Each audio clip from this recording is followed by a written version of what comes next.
Hello y'all, this is the Roblox game Blox cards, and we're going to try out an Ultra Group deck. The Ultra Group is a colorless group using the fabled unique quote-unquote black color. It is an alien race that transcends the concept of color. They cost no studs and can't generate any studs. Instead, they put the strongest Ultras are put behind a wall in the form of a terrain, and having basic Ultras out on the field to give you Ultra cards. And the deck is primarily yellow focused and aims to draw as many cards as possible, but also has a board wipe in the form of Mij 3000. And now with all that said, let's put these cards to the test. But before we get to that, I should note the code for this deck will be in the video description, and if you enjoy content like this, make sure to subscribe. We're now going to be in a match against the player Woofy Dragon, and let's cast the Ultra Gate, then use First Contact, which is in our hand. That will give us some fighters. Very good. And let's cast the Ultra Bestower and the Ultra Otherer, and put Eldevin in the base plate. I'm sorry you have to go there, buddy. And let's end turn. And the Ultra Group it can run on virtually no studs, and they have powerful effects and studs if you manage to get them out on the field. But the Ultra Group relies on cards that draw in order to get out their more powerful cards after shuffling them, with Ultra Bestower or Ultra Otherer. And to get the deck running, you must place your Ultra Gate terrain first. And Ultras are inert in all zones due to their black color, even though they're technically colorless cards. They're just inert in all zones. And let's cast Shamrock Doge. Come on, let me draw a card here, something good. Oh, Ultra Desirer, that's pretty good. We also got our legendary in our hand, in our starting hand, which is kind of hilarious. But let's discard the Shamrock Doge and see what happens now. We have a total of 41 cards in our deck at this point, and Ultras, if you play with them, they will get a lot of cards in their hand, honestly. So we gotta destroy Father Christmas here and get rid of them. Whenever this fighter destroys another, your opponent loses 400 life. No big deal for us, honestly. We just gotta get rid of them. Maybe throw the Ultra Otherer and the Doge at them. I don't know. What, Ultra Desirer, maybe. I'm not sure. We want to play that Ultra Annihilator early, though. We do. If we don't want to pay, like, I think 50 colorless studs, we need to have, say, if we control 7 other Ultra fighters, cast Uias here or no. Do we want to? Actually, don't cast anything. Just destroy this card, though. It's gone. And throw this card at that one. Fantastic.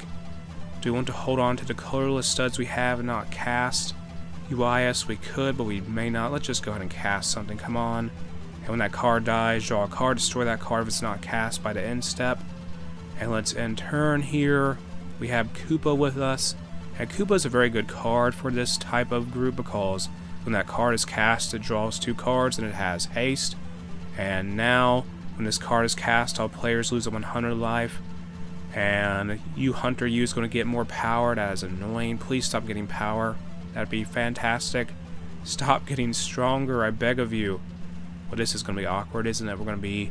I don't think our opponent really has draw. They're going for a mono-red deck, though. And we're going to lose to Shamrock Doge. They're gone. We're going to destroy them with Uias, though, for sure. And let's go after you, Hunter, you now with Uias. Please give me an Ultra card, I beg of you. Fantastic. I'll take it. And now our cards will gain some health from that because of the Ultra Desirer effect. Whenever you cast an Ultra fighter, shuffle 2 Ultras into your deck. All allied Ultras gain 200, will gain 100 health. And let's target Has here and end the turn. We may, instead of casting Spectrabox or anything, decide to discard them to get Koopa out on the field, possibly. And once our opponent runs out of red cards in their hand, they're going to be in a very bad position, honestly. But they can turn us around, possibly, because our cards right now are not very strong. Obliterate all cards in all graveyards. Oh no, they gave that card a lot of power, didn't they? Yes, they did. Cast the Ultra Desirer, though, and discard the Spectrabox card now. Do that, cast Koopa. Koopa will be sacrificed instantly. Cast Oz is going to take a hit. And let's throw down the Ultra Depriver, and that'll take away the colorless studs of our opponent. and bring them down to 2 colorless studs. It sets their colorless studs to 2. Now we have the Ultra Vanquisher out on the field, and let's see what they do and how they react. We're mainly going to be conservative now since we're on the offensive here. We have the initiative. I do want to cast Ultra Annihilator here, but they may force our hand. Oz is going to be destroyed, probably aiming for... Oh, they go after the Ultra Depriver. Okay, that's an interesting choice. They didn't go after the Ultra Vanquisher for whatever reason, and let's now attack you, Hunter U, and see what happens now. Do some damage. We're mainly going to try and be conservative with our card casting for now until we get 7 Ultras out on the field in order to cast Ultra Annihilator or Legendary, just to show off what it can do. It could be it's an extremely good card. It's extremely good. And we got Pancake Break here. Let's discard this now. Koopa will be sacrificed to destroy the Veteran Mercenary, and that's the game plan. Let's see what they do. And there goes the Veteran Mercenary. It's gone, but play this Ultra Vanquisher. We could win this in a matter of a couple turns, but I want to try and hold on to get the Ultra Annihilator out here just to show off what it can do. We'll perhaps use Pancake Break shortly to try and get more cards in our hand. And Pancake Break is just going to unlock all allied fighters to gain 200 health and return them to your hand. And do that now. And let's see what they do. And discard the Ultra Gate. We have a number of cards. That's fleeting. Oh my goodness, it's fleeting? Really? Whatever, it's fleeting. Cast that though. Cast the Ultra Desirers. Get them out here. Should probably cast those guys first, but whatever. And let us now in turn and see how our opponent reacts. We do have the ability to just cast Ultra Vanquishers if we want to, but we're not going to do that. I definitely just want to show off the Ultra Annihilator. And the Ultra group can be very good if they're allowed to get tons and tons of cards in their hand. And that is their big ability here. We have the Ultra Enhancer. And now, let's play the Ultra Vanquisher. And we can do it.